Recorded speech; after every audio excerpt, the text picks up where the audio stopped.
decision is set in stone. So just because of that act, you cannot say we cannot talk about our history anymore. Just like people have agitated against several things, they can agitate against places of worship as well. But that cannot be the reason why Asaduddin Owaisi is refusing to accept the Ram Janmbhoomi judgment. That's the point that I'm trying to make. There's a distinction between these two issues. But I've run out of time. I do thank all of our guests for joining us. Time for me to take your leave. The Hard Facts is coming up next.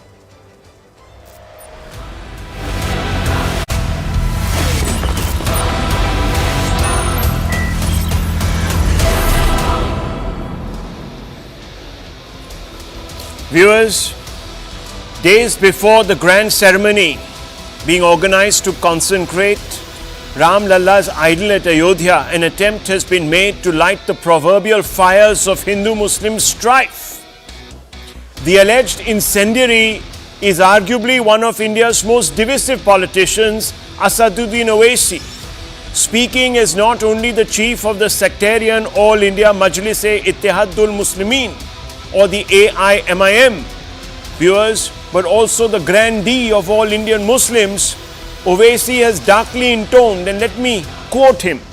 Youngsters, he says to young Muslims, I'm telling you, we have lost our mosque and you are seeing what is being done there. Youngsters, don't you feel any pain in your hearts? The place where we sat and recited Quran-e-Kareem for 500 years is not in our hands today. Youngsters, don't you see that a conspiracy is taking place regarding 3-4 mosques, in which the Sunheri Mosque of Delhi is also there. These forces want to drive you out of here, want to finish you off, unquote. Viewers, listen to Owaisi. If you are finding it hard to believe that a member of parliament could have mainstreamed such incitement, listen now to him in his own words. नौजवानों, मस्जिदों को आबाद रखो। नौजवानों, तुमसे मैं कह रहा हूं, हमारी मस्जिद हमने खो दी और वहां पर क्या किया जा रहा है आप देख रहे हैं। नौजवानों, क्या तुम्हारे दिलों में, हमारे दिलों में तकलीफ नहीं होती कि जिस जगह पर हमने 500 साल हय्या अल सलाह और हय्या अल फलाह की सदाएं दी, जहां पर हमने बैठकर कुरान करीम का जिक्र किया, जहां पर हमने बैठकर सलात और सलाम के नजराने पेश किए, आज वो जगह हमारे हाथ में नहीं है। मेरे अजीज दोस्तों, याद रखो नौजवानों, ये जो ताकतें हैं ना, तुम्हारे दिल से जब इत्तेहाद को निकालना चाहते हैं, क्यों निकालना चाहते हैं? मिली गीरत को खत्म कर दिया जाए, मिली हमियत को खत्म कर दिया जाए। बरसों की मेहनतों के बाद आज हमारा एक मुकाम हमने पैदा किया, तो ये आपको इन चीजों पर गौर करना, अपनी मिली हमियत को, मिली अपनी ताकत को बरकरार रखिए। नौजवानों, मस्जिदों को आबाद रखो। कहीं ऐसा ना हो कि मस्जिदें हमसे छीन ली जाए। मुझे उम्मीद है कि इंशाअल्लाह ताला आज का ये नौजवान जो कल का बूढ़ा होगा, वो अपनी नजरों को आगे रखकर अपने दिमाग पर जोर डालकर सोचेगा कि किस तरीके से मुझे अपने आप को, अपने खानदान को, अपने शहर को, अपने महल्ले को बचाना है। इत्तेहाद एक ताकत है, इत्तेहाद एक नेमत है। निफाक और इंतशार मौत है, याद रखो मेरी इस बात। It is but natural that Owaisi's alleged insightful words have led to a huge controversy, with several BJP politicians calling for action and condemning him vociferously. Let me take you through, viewers, some reactions that have come in. Vishnu Gupta, Hindu Sena president. Owaisi must be arrested, he says, for trying to incite riots. Another one says Owaisi is brazenly disrespecting the Supreme Court. This is a VHP leader, Alok Kumar, viewers. Babarwadis and extremists are inciting Muslims. This is Vinod Bansal, another VHP leader. Owaisi is spreading fear among Muslims over Mandir ceremony. Sanjay Raut of the Sena of the Uddhav faction, member of parliament. Owaisi misleading people to run his business of hate, Ram Kadam of the BJP. Such a statement will only bolster the BJP, says Rashid Alvi, a Congress leader. The Congress, of course, believes that Owaisi is the B team of the BJP. Well, viewers, the outrage is by no means an overreaction. The hard facts expose Owaisi. The Indian state, beginning with the Supreme Court, had put a stamp on the Hindu claim over Ayodhya. The claim was bolstered by a transparent verification process that was also scientific. And here's what the apex court ruled. This was not some arbitrary decision, viewers. This was based on evidence. The 5 judges in unanimity pronounced one unified judgment. And what did they say? They say that we can't reject ASI report as conjectural. Babri Mosque was not built on vacant land. The underlying structure was not Islamic. Artifacts have a distinct non-Islamic nature. Evidence of 12th century structure at the site. Places of birth identified in proximity to site. Existence of Sita Rasoi, Ram Chabutra and Bhandar Grihe highlight religious character of the place. Extensive evidence of Hindus worshipping at outer courtyard. Iron railing set up in 1857 suggests Hindus kept worshipping there. No evidence that Muslims were in exclusive possession of the site, unquote. These are the Supreme Court's words, viewers, in its judgment, recognizing the Hindu claim. The Hindus acquired the Ram Janmbhoomi after a long and credible legal battle. This was not, as Owaisi suggests, an attempt to target the community, the Muslim community. Even the RSS chief Mohan Bhagwat counseled Hindus against taking the law into their own hands in future when it comes to other contested sites. By ignoring or disregarding Bhagwat's words, Owaisi is being irresponsible. Whether this is deliberate or not, it is not known. But it is certainly an egregious sin of omission. Let me quote to you Bhagwat's advice to all Hindus. And he's saying this in the context of Hindus going on to lay claims on other places of worship, viewers. Precisely what Owaisi fears will happen. Bhagwat said, a section of Hindus now feels that these temples need to be reconstructed. One should not raise a new issue every day. Why escalate fights? Why look for a shivling in every mosque? We participated in the Ram Janmbhoomi movement contrary to our nature, due to historical reasons and the needs of the time. We completed that task. We do not want to launch any other movement, unquote. These are Bhagwat's words, viewers. Where is the question of anyone taking over every single mosque in this country? Even L.K. Advani, the original BJP mascot of the Ram Janmbhoomi movement, had expressed regret on behalf of all Hindus when the Babri Masjid was demolished. This was not a signal just to his party, but it was a signal to all other Hindus that such acts are not in consonance with Hindu Dharma. Advani's words put a hard stop to any further adventurism by Hindu supremacists. Owaisi is disregarding this. This is an important quote. Viewers, this is what Advani said right after the demolition.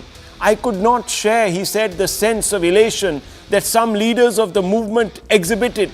It was the saddest day of my life. I have seldom felt as dejected and downcast as I felt that day. We in the BJP had all along declared that our goal was to construct the Ram temple after respectively relocating the mosque structure, and that we would like to achieve this either by due process of law or through an amicable settlement between communities. However, as it turned out, we could not live by our word, unquote. This was the remorse, regret expressed by L.K. Advani, who went on to become Deputy Prime Minister of this country. The BJP has also chosen to discard its famous Palampur resolution of 1989 that seemed to advocate extrajudicial means to resolve the Ram Janmbhoomi dispute. Why would the party have done so if, as Owaisi claims, it aims to marginalize and dispossess Muslims? Owaisi also forgets that beyond the BJP, even the Indian state compensated the Muslim community, suggesting that it had no plans to dispossess or marginalize Muslims. Viewers, the Supreme Court granted 5 acres of land to Muslims as compensation. By suppressing these hard facts, it is clear that some in society are now also intent upon delegitimizing the Ram temple, like they have previously tried to do with regards to the Hindu faith. Let's get to our big debate. Is Owaisi stigmatizing the Ram Mandir after Sanatan slander? Has the stigmatization of the Ram Mandir itself begun, viewers? That's the big debate. And let's go straight across to our panel, viewers. Let's ask this fundamental question. I want to first begin with the Bharatiya Janata Party's national spokesperson. Let her state her case. Why does she disagree with Mr. Owaisi? Aside from the hard facts, viewers, that I have presented to you, what does the BJP have to say? Let me bring in Sanju Verma. Sanju Verma, thank you. What's your response? Thank you, Rahul. And the first show of the year on your show. So very happy New Year to your viewers. To you too, ma'am. Thank you. And to you and your panelists as well. I will quickly come to the crux of the discussion. I think the notable point mentioned by you was that famous or infamous, as you will, a 1989 Palampur resolution which vaulted BJP to the center stage. But a lot of water has flown down the bridge since 1989. Today is 2023, and this is the new BJP, new India under Narendra Modi, where we walk the talk in terms of secularism. That said, we don't feel apologetic about proudly wearing our Hindutva on our sleeves. That is as brazenly and blatantly as I can put it. But I just have this to say to Asaduddin Owaisi. Correct me if I'm wrong, Rahul. This is a politician who's a 5-time member of parliament from Hyderabad. Over the years that I've been debating and with I.N.D.I panelists on various debates, I have never ever seen the I.N.D.I panelists or Mr. Owaisi or his brother Akbaruddin Owaisi ever talk about a single development-oriented work that the Owaisis or the I.N.D.I has done for Hyderabad. Point number one. Point number two, he says कि हमको ताकतवर बनना है, हमको और मजबूती से आगे बढ़ना है, हमें यदि हम ताकतवर नहीं रहे तो ये हमें बर्बाद कर देंगे. And he also very subtly tries to say that हमें अपने we have to multiply in terms of numbers. There's a very subtle hint about how population explosion can work wonders for the I.N.D. But be that as it may, I just want to ask Mr. Asaduddin Owaisi, 3.9 crore Muslim students given scholarships under Narendra Modi's government in his first term, 5 crore plus scholarships given to Muslim children, particularly in the second term of Narendra Modi. Pradhan Mantri Awas Yojana, more than 33% disbursed to Muslims. Pradhan Mantri Mudra Yojana, more than 37% given to Muslims. Pradhan Mantri Ujjwala Yojana, more than 31% given to Muslims. Pradhan Mantri Kisan Samman Nidhi Yojana, more than 32% given to Muslims. Pradhan Mantri Fasal Bima Yojana, more than 33% given to Muslims. Naya Savera, Nai Udan, Nai Manzil, these are schemes totally catering to only one community, Muslims. And remember one thing, we are a 140 crore strong nation. We have about 20 to 22 crore Muslims, which means we have about 14 to 15.5% of the population which is Muslims. Now, how many Christians do we have? We have about 2.8 crore Christians, which means Christians are barely about 1.98% of India's population. How many Sikhs do we have? About 2 crore Sikhs, which means, Rahul, we have barely 1.42% of India's population, which is the Sikh community. How many Jains do we have? About 40 to 45 lakh, which means 0.32% of the population. And how many Parsis do we have? Merely a handful, 57,000, which means 0.004% of the population. So actually, if there is a community which is in minorities, it is either the Parsis or the Christians or the Sikhs, none of whom have more than 2% representation. Here, Muslims are the second largest in terms of numbers at 14 or 15% of the overall population. We have more than 6 lakh mosques and masjids. We are either the second or the third largest country in terms of our sheer Muslim population. We have specific schemes which cater to the Muslim population, and we have Article 29, Article 30, Article 26, which gives special linguistic, cultural, educational and religious rights to minorities, and you still have the audacity, the brazenness, the gumption, Mr. Owaisi, to say that Muslims are being marginalized and BJP wants to turn this into a Hindutva state. Arre bhai, 80% we are Hindus.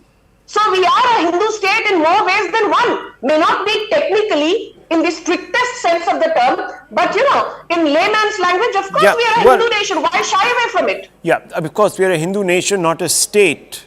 Technically, a state would obviously mean that, the primacy of one religion would be instituted through the constitution. So, in that sense, she is right. The BJP national spokesperson, let me bring in the AMM leader. Let me just run you through some things, Mr. Hassan. Yes, Mr. Owaisi has played the victim card here, but let me just run you through a few facts.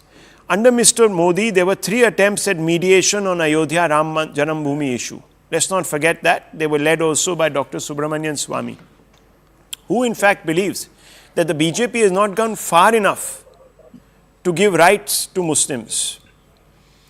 Under Modi, BJP waited for a Supreme Court verdict on Ayodhya. When Dr. Swamy, who was also leading one of the mediations, wanted the government to just pass an order, which could have easily been done. Under Modi, Places of Worship Act is not being struck down, even though there are many who want it to be struck down. Under Modi, consultative process to adopt the UCC is ongoing. It's a transparent process.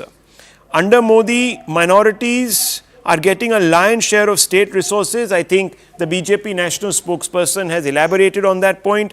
Under Modi, no order by the state to undo moves to reclaim puja rights at Kashi. It's also being arbitrated by the courts. Under Modi, tickets to Muslims, Christians, Sikhs and other minorities are given regularly. So Adil Hassan, I want to ask you, sir. I want to ask you. You have no faith in the Supreme Court? Rahul भाई, madam ने कहा जो बहुत मुझे नहीं समझ में आ रहा है. No, please answer. No, just one second. You have no faith. I'm just making a very answer my question. Pointed question I've asked you, Hassan bhai. मैं कभी आपको घुमाऊंगा नहीं. I will ask you the direct question. You have no faith in the Supreme Court or the Indian state? Simple question. Rahul भाई, supreme court पे पूरा भरोसा है. आप सुप्रीम कोर्ट को मानते हैं. हम इनकी तरह अमित शाह साहब बताएं कि सबरमला मंदिर का जो सुप्रीम कोर्ट का जजमेंट है वो कब इंप्लीमेंट हो. आजाद भारत में पहली बार एक भी मुसलमान एमपी नहीं है, बीजेपी से एक भी मिनिस्टर नहीं है. बताएं मोदी जी कब देंगे. 40% माइनॉरिटी बजट घट गया मिनिस्ट्री ऑफ माइनॉरिटी अफेयर्स का. एएमयू किशनगंज को पिछले 10 साल में 1 रुपया नहीं मिला. मदरसा मॉडर्नाइजेशन के नाम पर उत्तर प्रदेश में 2017 से 1 रुपया नहीं मिला है. एएमयू और जामिया का बजट घट गया है. बताएं मोदी जी कब देंगे. मुसलमानों को हिस्सेदारी कब देंगे. सीमांचल में सुरजापुरी बिरादरी का रिजर्वेशन है जो दिल्ली में अटका हुआ आज तक अभी तक नहीं हुआ है. मॉब लिंचिंग पहलू खान अखलाक के घर में मोदी जी कब जाएंगे. तबरेज अंसारी के यहाँ मोदी जी कब जाएंगे. जरा बतला दे मोदी जी कि कब जाएंगे. जरा क्या मोदी जी पुजारी क्या मोदी जी मिस्टर पुजारी के घर गए थे. और मोदी जी जिनका क्या मोदी जी पुजारी के घर गए थे. मिस्टर पुजारी के घर जो कर्नाटका में मारे गए, क्या वो गए थे. नहीं, मैं आपसे पूछ रहा हूं. नहीं, आपको बहुत दर्द हो रहा है. मैं आपसे पूछ रहा हूं, जिन लोगों ने एक टेलर का बिहेडिंग किया, उनके घर गए मोदी जी. आपसे मैं पूछ रहा हूं. Viewers, in this country, you can march down streets calling for the beheading of anyone that disagrees on a doctrinal point. You can do all sorts of other things. No, Mr. Hassan, I'm asking you a question. You're giving me a whole narration. I asked you a specific question and you answered it by saying that you believe in the Supreme Court. Then why does Mr. Owaisi say, listen to this question. Don't you see that a conspiracy is taking place regarding the 3 or 4 more mosques? He's talking about Gyanvapi, he's talking about Mathura Masjid, he's also talking about, most importantly, Suneri Bagh. These matters are in the courts. If you believe in the Supreme Court, where is the conspiracy? Is the Supreme Court conspiring? Supreme Court आजाद भारत में पहली बार supreme court के 4 जज निकलकर मोदी जी के खिलाफ बोला। आजाद भारत में पहली बार मणिपुर में कल 4 भाई साहब, उनमें से एक जो जस्टिस है राज्यसभा में बैठे हैं, बीजेपी ने स्पॉन्सर किया, उनको सपोर्ट किया। आप क्या बात कर रहे हैं? तरुण गोगोई, सॉरी जस्टिस गोगोई, जो तरुण गोगोई के भाई हैं, जो कांग्रेस के पुराने चीफ मिनिस्टर के भाई हैं, वो आज राज्यसभा में बैठे हैं। आप बात क्या कर रहे हैं? Mr. Hassan, you have not been able to give me one convincing response. You can be rhetorical on this show. This show is about hard facts. Let me bring in one second. One quick point of will be implemented. I categorically ask sir.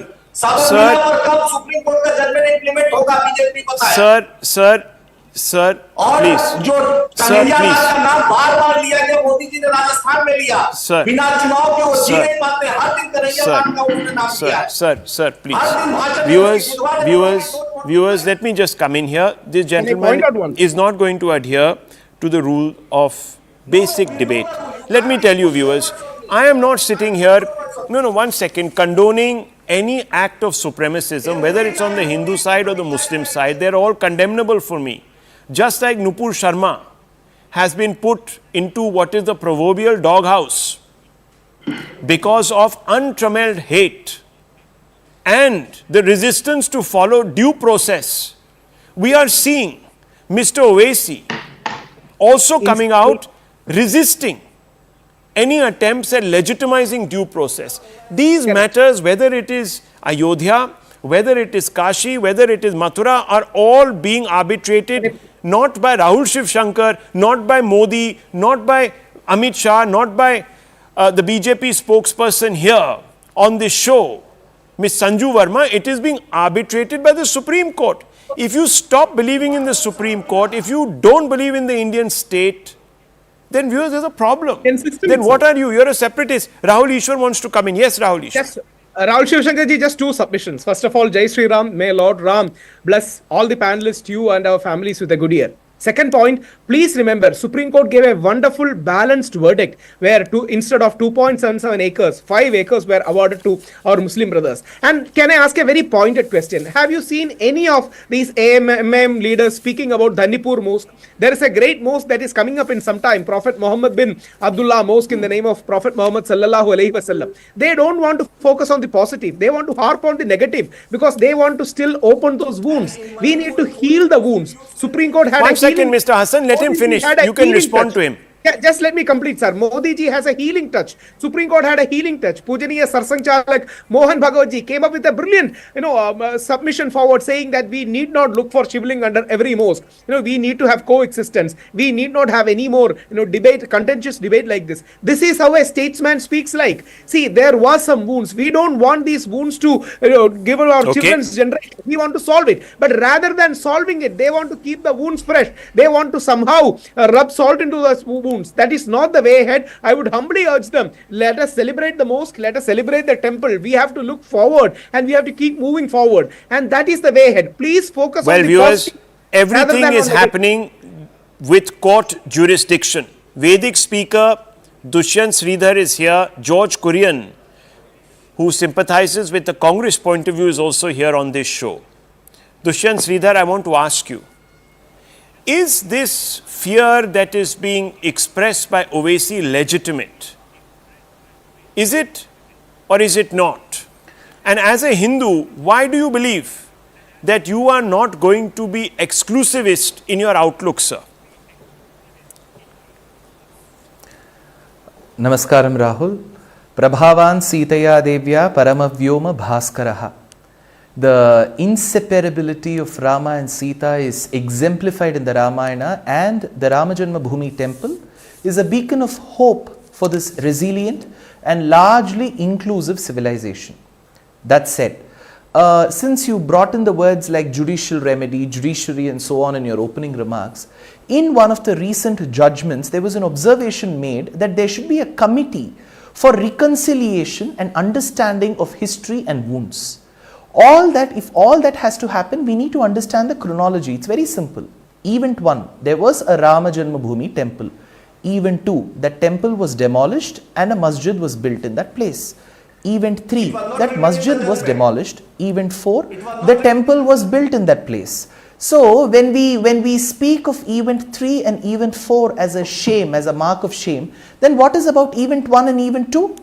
Now, there could be a counter argument stating that where are the archaeological evidences? So when a survey is being judicially conducted under the purview of the temple of the court at Mathura, then there is an opposition to that also.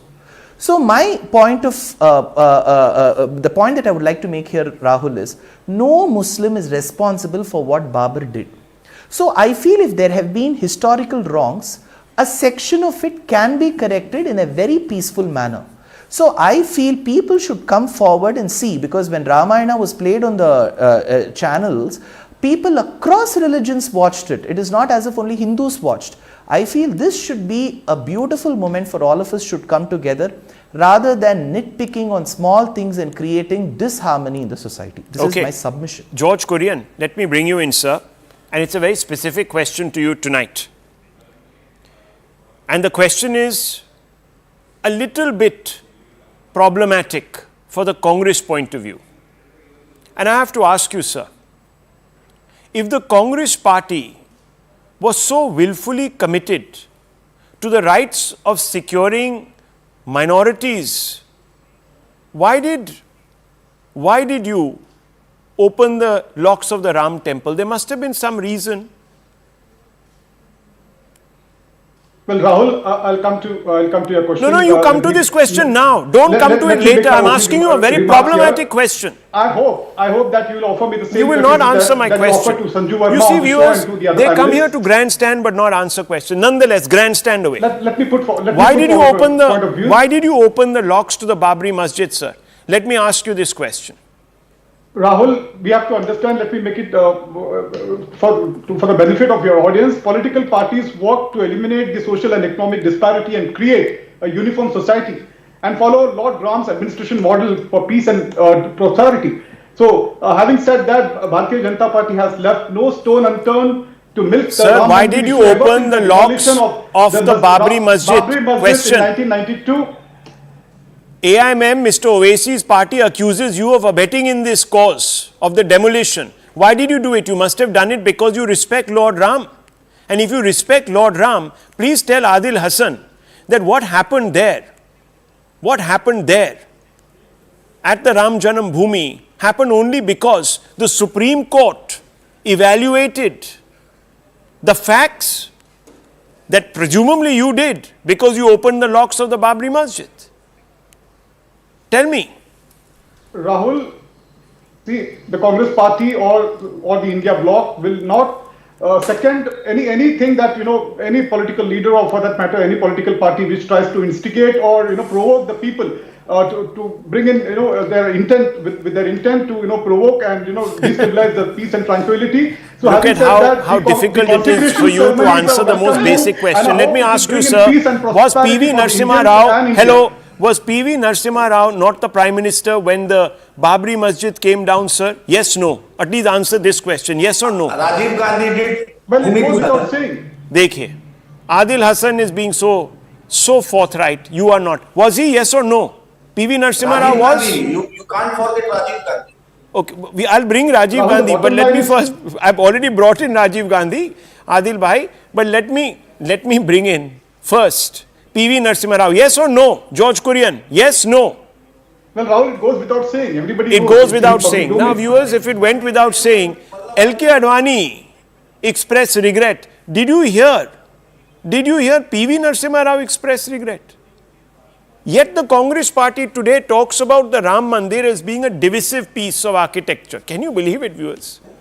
Anyhow, Sanju Verma, let me ask you, as I always like to play devil's advocate, let me ask you, Mr. L.K. Advani and both Mr. Bhagwat have come out and said that, look, we cannot have, as I've quoted them, a supremacist attitude. Would you believe that your party, by supporting the move to reclaim other places of worship, is indulging in supremacism? Simple question. a very simple question, and I'm going to, give an answer with a straight bat without beating around the bush. Let's be very clear about this. First and foremost, the Congress has caught itself in a bind. There is nothing called soft Hindutva and hard Hindutva. On the one hand, you want to claim credit for the fact that, the locks were opened when the Congress was at the helm of affairs. And in the same breath, you also want to say that, Arey bhai, if the BJP comes to power for a third time running, you will see the resurgence of Hindu Taliban, whatever that, denotes. I have this to say, Rahul, I will answer your question. But I want to make one very important point on your show. I was reading KK Mohammed's very old interview before coming on your show. And in that he says that while the first excavation, which clearly showed that the Babri Masjid was built after demolishing a grand temple belonging to the 12th or 13th century, he said the first excavation happened under B.D. Lal in 1968, between 1968 and 1972, yes. And the Congress government rejected the claims. The second excavation happened when he was leading from the forefront, Mr. K.K. Mohammed of the Archaeological Survey of India. It happened in 1976-77. 76. He says that we found 50 pillars in 17 rows, and at the base of the pillar was every pillar had a water pitcher with foliage coming out, which is something called Ashta Mangal Chinha. It is auspicious for the Hindus when you see foliage and plants coming out of a water pitcher, and it was very typical of temple structures which were built way back in 12th and 13th century. And he says despite showing 50 pillars in 17 rows, it was said that maybe this could have been a Buddhist temple or a Jain temple. And then it was told that Buddhists and Jains never used to paint living beings on terracotta figures, and terracotta figurines were also found. This could only happen in a Hindu temple, and then too the findings were rejected finally after the third excavation in 2003 under the aegis of a court monitor committee, when finally the Congress had no option but to say that हाँ भाई यहाँ पर एक मंदिर ही था जिसको तोड़कर मस्जिद बनाया गया. It is then that the Congress finally succumbed, not voluntarily, but because it was pushed to the wall and had no option of denying otherwise. And I also want to tell you one more thing. But answer my question. How far will we go in the excavation? Will there be a full stop? No, I want to just make this very clear. The BJP does not believe in any extrajudicial recourse. We do not believe in vigilantism. The PM has reinforced that on umpteen occasions from various fora. Having said that, for somebody to take offense at the BJP, under its aegis, seeing that the Gyanvapi Mandir is duly given back its old glory, is restored to its old lineage. The Krishna Janmbhoomi matter is sub judice, so I wouldn't like to speak too much about it. But for us to say that, let's bury the hatchet and forget all the wrongs and, give the other side, including Owaisi's, a clean chit, a clean pass. I'm sorry, those days are over. Adil Hasan साहब, ball आपके court में है, आपके court में है, और ये मैं नहीं कह रहा हूं, ये सुप्रीम कोर्ट ने भी कहा है. हम तो सुप्रीम कोर्ट का जजमेंट मान ही रहे हैं. तो अगर मान रहे हैं तो फिर डिबेट क्या है? तो फिर ओवैसी साहब, अगर आप इतने साबरमला जजमेंट क्यों नहीं इंप्लीमेंट बीजेपी करवा पा रही है? अमित शाह साहब क्यों नहीं करवा पा रहे हैं साबरमला पे? उसमें भी तो सुप्रीम कोर्ट का जजमेंट है, उस पर कोई बीजेपी बोल नहीं पा रहा है. क्या इम्प्लीमेंटेशन, क्या प्रॉब्लम है? इम्प्लीमेंट तो हो रहा है सब कुछ. कहां हो रहा है बताइए? अमित शाह ने क्या कहा है? सुन लीजिए क्या कह रहे हैं अमित शाह जी. आप सुनिए कि साबरमला क्या कहते हैं. वो क्या कह रहे हैं आप बताइए. क्या इंप्लीमेंट करवाइए, होम मिनिस्ट्री नहीं, आप कौन सी बात की बात कर रहे हैं? एक minute, let me just bring it. Sabarimala judgement जो सुप्रीम कोर्ट कहा है, मैं उस जजमेंट में बोल रहा हूं. आप किसकी बात कर रहे हैं आप? मैं साबरमला जजमेंट जो केरल का साबरमला. What is he talking about? Rahul Ishwar, please respond to him. You're one of the petitioners in that matter. Rahul Shivshankarji, I am one of the petitioner. Adil Hassan Saab, in Shabarimala, Honorable Supreme Court was magnanimous enough to hear our devotees' plea, and they themselves said we will refer it to a higher bench. So we go by due process of law. But in the meantime, Rahul Ishwar, just answer this question just to clarify. isn't the judgment being implemented in the meantime, in the interim? No, there are 2 points. One, Honorable Supreme Court, after a 4-1 verdict, right now took a 3-2 verdict, change of position and referred it to a higher bench. That's a very nuanced legal issue which the Supreme Court should say. Yeah. We are nobody to say. But we with our humble hands went in the front of Supreme Court and pleaded, and Supreme Court was magnanimous enough to listen. That's a different issue. Here it's a different issue. See, we need Hindu-Muslim unity. Adil Hasan, एक line सुनिए, आदिल साहब सिर्फ एक line सुनिए. हमारे देश में हमें हिंदू मुस्लिम यूनिटी चाहिए. We need Hindu Muslim unity. We are the largest Hindu majority nation in the world, and we are the second or third largest Muslim minority nation also in the world. Viewers, let me tell you one thing that will settle this debate. Let me tell you one thing that will settle this debate. Adil Hasan, do you want Rohingyas to settle in India, yes or no? Do you support Rohingya rights to come and seek refuge in India, yes, no? Bharat सुनिए, जो भारत आप नहीं, मेरा जवाब दीजिए, answer. मेरे बोलने दीजिए. आप जिस तरीके से चाहते हैं मैं वो नहीं बोलूंगा, जो मुझे नहीं, आप बोलेंगे क्या बोलेंगे? Any viewers, on the one hand, no, I need to move on because we've run out of time. I'm not here for whataboutery, viewers. I'm here to get or elicit specific answers to the questions I asked so that we have a more sharp debate. I'm done with whataboutery. People who can't bring their thoughts together or deliberately want to sort of disassemble the debate can go talk on other channels. The fact of the matter is, viewers, the same parties today who talk about Muslims being ostracized, delegitimized, deplatformed, etc., want Rohingya Muslims to come to this country and settle here. If India was such a bad place for Muslims, why would these countries want, these parties want, these politicians want Rohingya Muslims to come here? Think about that, viewers. Ask yourself this question, because India is perhaps a beacon of tolerance in this region, even more than, for example, Indonesia, that has just kicked out their Rohingyas, didn't even allow them to come in. Think about that, viewers. But I want to shift our attention to a related matter, debate 2, and this one comes out of Karnataka.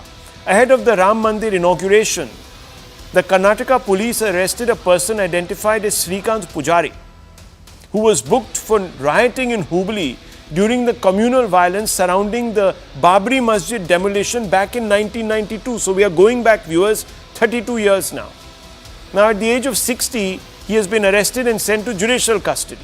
The Chief Minister of Karnataka, Siddaramaiah, has said that an offender is an offender till he or she is acquitted by a court. The State Home Minister has also said that this was a routine arrest as part of a drive to clear pending cases. The police say they have taken up 37 cases which were pending for 30 years, among which one was related to the 1992 riots. So don't make a hue and cry about one case. The BJP, meanwhile, has accused the Congress government of having an anti-Hindu agenda, claiming that it is scaring Ram Bhaks instead of, of the grand inauguration of the Ayodhya temple. Is the timing suspect? Let's open this up. I want to go straight across to Dushyant Sridhar, Vedic speaker, George Kurian, and also Rahul Ishwar. Dushyant Sridhar, is the timing suspect of this, or is this a normal procedural matter which should not be politicized? Namaskaram, Rahul, again, and namaskaram to my fellow panelists and to the viewers.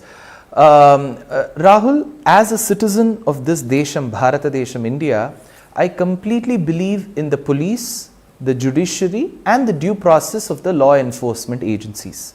So, adding any political color may not bring brownie points to you or me. That said, if the statement made is an offender, a person who has violated has to be punished. True, I agree to that statement completely.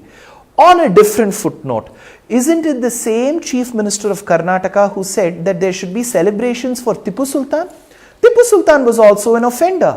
Historical accounts, corroborated accounts, and all authentic sources say through his own letters that he has massacred people just because they don't fall into his line of religion.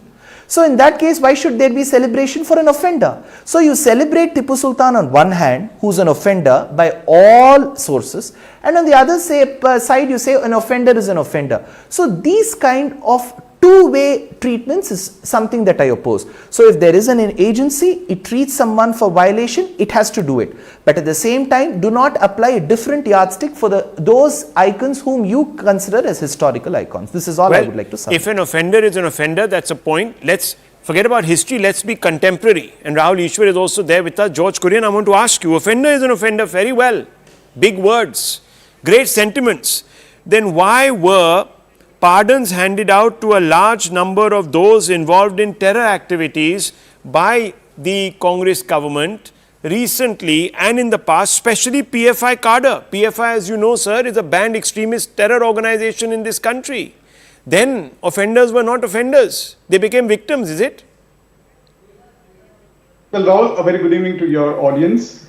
Let me say that, the Congress-led government by Chief Minister Siddaramaiah is committed as far as these old cases are concerned. And it could be just a coincidence that, it's matching with the consecration ceremony of the Ram temple at Ayodhya.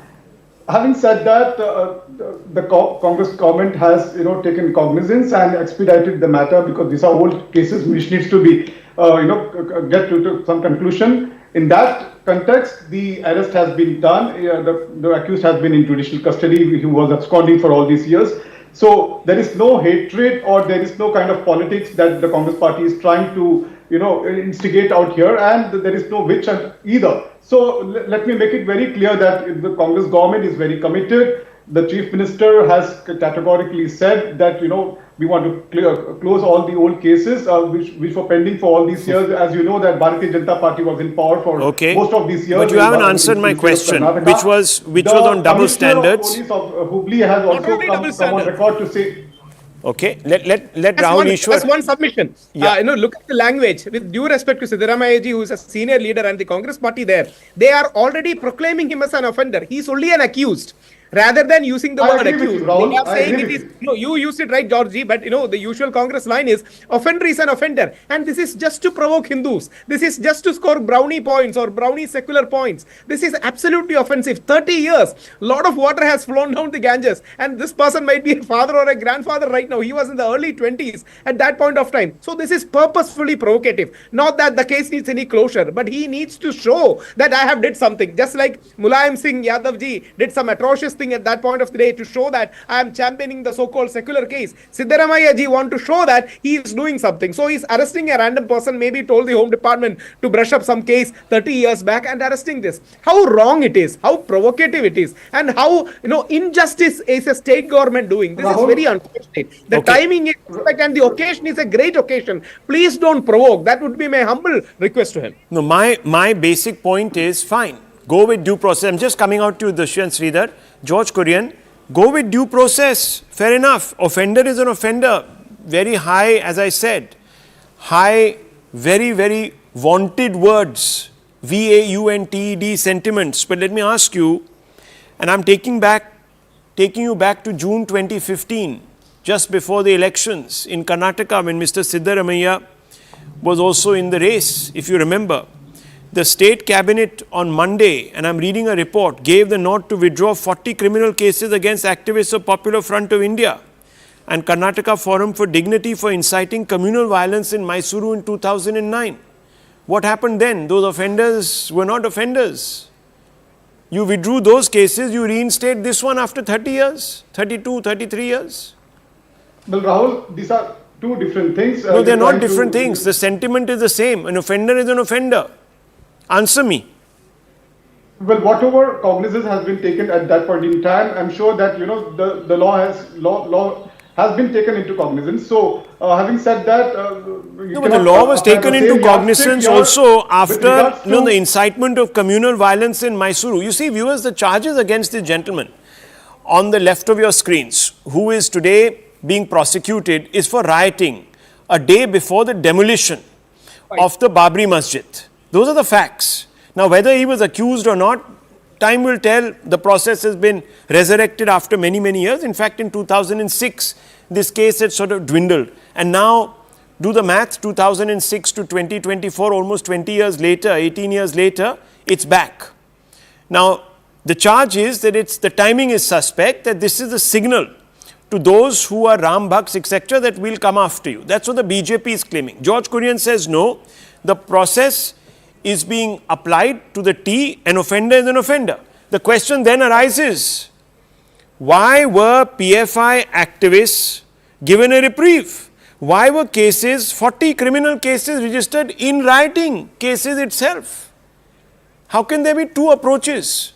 Mr. Kurian, quick response. Two approaches? Rahul, I'm sure. Is there no at that point virtue in time signaling? that there is all possibilities that there was no substance in that case. That's the reason. No, sir, because the move admitted. back then, when these cases were withdrawn, caused controversy with some police officers, senior ones, including those retired, remarking that it could have far-reaching consequences and demoralize the force.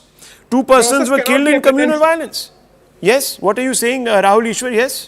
Process cannot be an excuse or a pretension. We need to be honest with these kind of things. That's where, it is lacking. That honesty is lacking. As you rightly said, popular friend offenders were given scot-free line, and this particular Pujari is being arrested just to give out a message. And he was, in connection to a case on December 5, 1992. Look, it is almost 32 years back. So please remember, this will send out a very wrong message. And when the cases against the PFI, the activists were withdrawn, the Home Department had advised against withdrawal of those cases. That also happened, Mr. Dushyant Sridhar. So, in your opinion, what is going on here exactly? Okay, Rahul, and to my fellow panelists, three statements that I would like to make with full conviction. Violence is violence. A violation is a violation. An offender is an offender. There's no two ways about it. That said, when there were perpetrators who were convicted by the court in the assassination of the former Prime Minister Sri Rajiv Gandhi, weren't they released and weren't they embraced? When they were embraced in open air, what happened to that statement? A violator is a violator, an offender is an offender? Point number one. Point number two, the candidate who ran for the Chief Minister's post from the Congress's side in Madhya Pradesh had multiple cases against him for the anti-Sikh riots. For example, if those cases are being actively pursued in the court from today onwards, will that be called as witch hunt, or will that be an offender is an offender? Very good point. There have been, of course, Congress politicians, viewers who have had, one can only say, with a caveat, a dodgy record when it came to involvement in the Sikh massacres in '84 in Delhi. Yet, viewers, they were not treated as offenders. And let me also tell you, the Karnataka cabinet under the Congress had also withdrawn other cases against certain offenders, especially those that went on a rampage after Tasneena Nasreen wrote an article for a Kannada daily. Those cases were also withdrawn, wholesale. So, the question once again, Mr. Kurian, to you in 1 minute is this: there is politics behind this move, is there not? Well, I don't quite agree to you on Rahul on that one. There is absolutely no politics. The Congress government is committed. No, I know if it was committed, then why wasn't it as committed to follow due process in the examples I have taken? In this scenario, they have expedited the cases, all old cases they want to... Viewers, there is a problem here. There is a real problem here. There is a problem here. There will be proper trial. More sensitive. There is a problem here, viewers. There is a degree of signaling to various constituencies that is happening. Let's call a spade a spade. Now, fine, you can pull out a case and you can slap it on people. And viewers, here on our channel, on the Hard Facts, I've even pointed out to you how certain agencies are used politically. The police is definitely here. Viewers,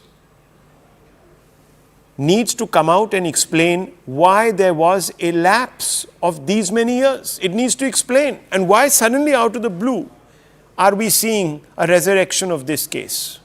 Is there politics? I'll take a short break. When we come back, viewers, Prime Minister Modi leads a massive campaign in Tamil Nadu. Is Tamil Nadu now going to warm to the Prime Minister? We come back to that story. Don't go away. Hello, Moto.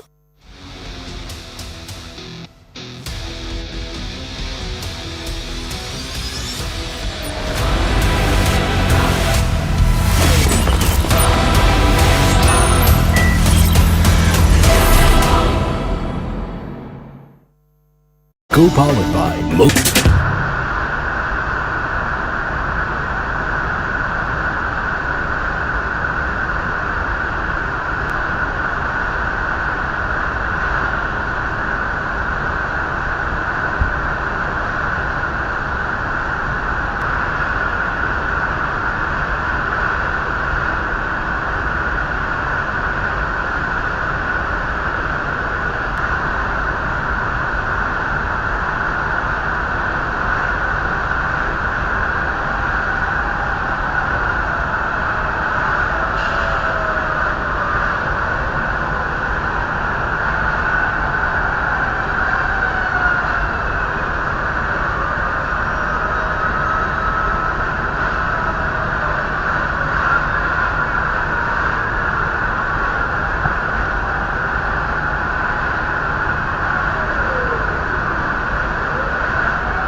Viewers, the south of India sends more than 130 members of parliament to the Lok Sabha.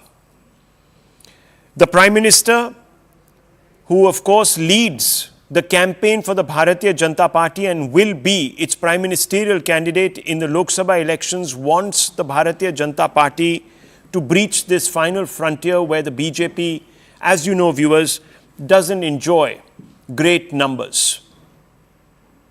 Towards that end, the Prime Minister had made it his mission, viewers, to help the BJP gain acceptability in the south by taking the message of not just inclusivity but also Vikas down south. And he has been doing this for a considerable period of time through various schemes.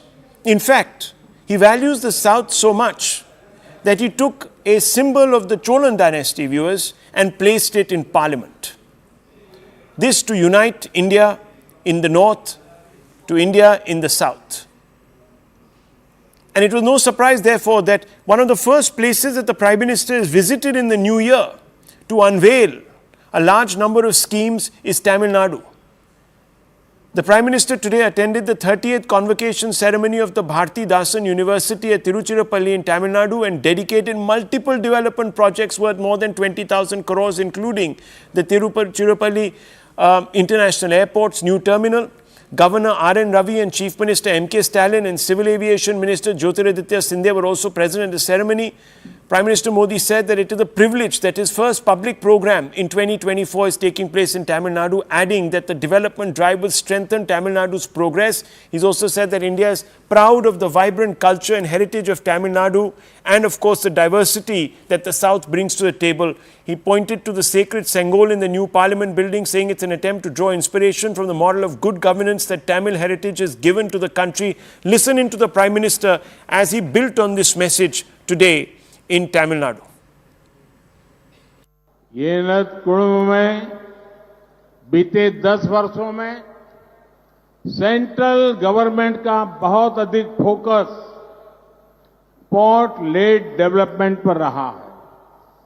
हमने समुद्री किनारों के infrastructure के विकास और मछुआरे साथियों के जीवन को बदलने के लिए अनेक काम किए। पहली बार फिशरीज के लिए अलग मिनिस्ट्री, अलग बजट हमने बनाया है। पहली बार मछुआरों के लिए भी किसान क्रेडिट कार्ड की सुविधा दी गई है।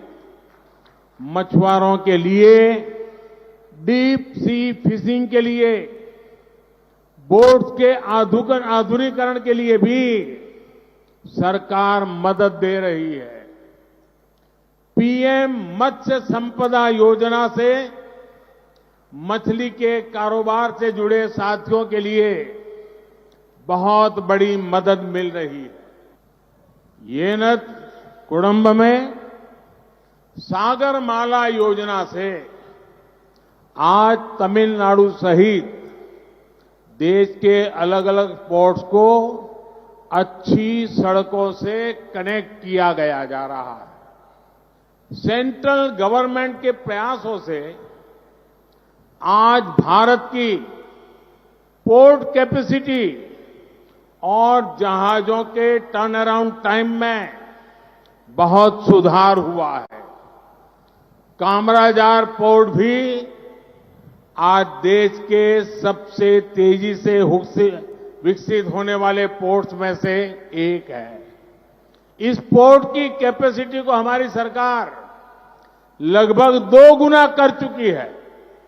अब जनरल कार्गो बर्थ 2 और कैपिटल ड्रेजिंग फेज 5 के उद्घाटन से तमिलनाडु से होने वाले इंपोर्ट एक्सपोर्ट को नई ताकत मिलेगी।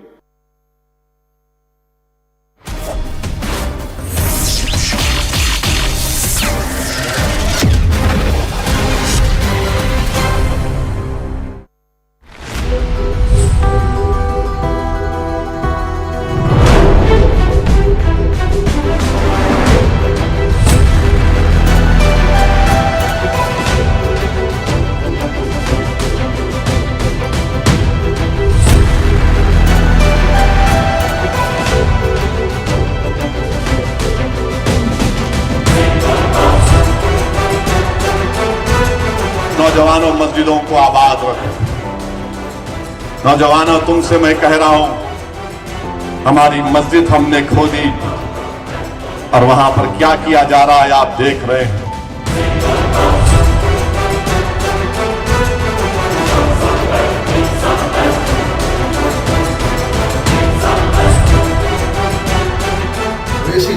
आप अपने दल की दुकान चलाने के लिए किसी को भी गुमराह मत करें। बाबरवादी और इस्लामिक कट्टरपंथियों के पैरोकार मुस्लिम यूथ को भड़काने, बरगलाने और उनको आतंकवाद की राह पर धकेलने का कुत्सित प्रयास करने में जुट गए।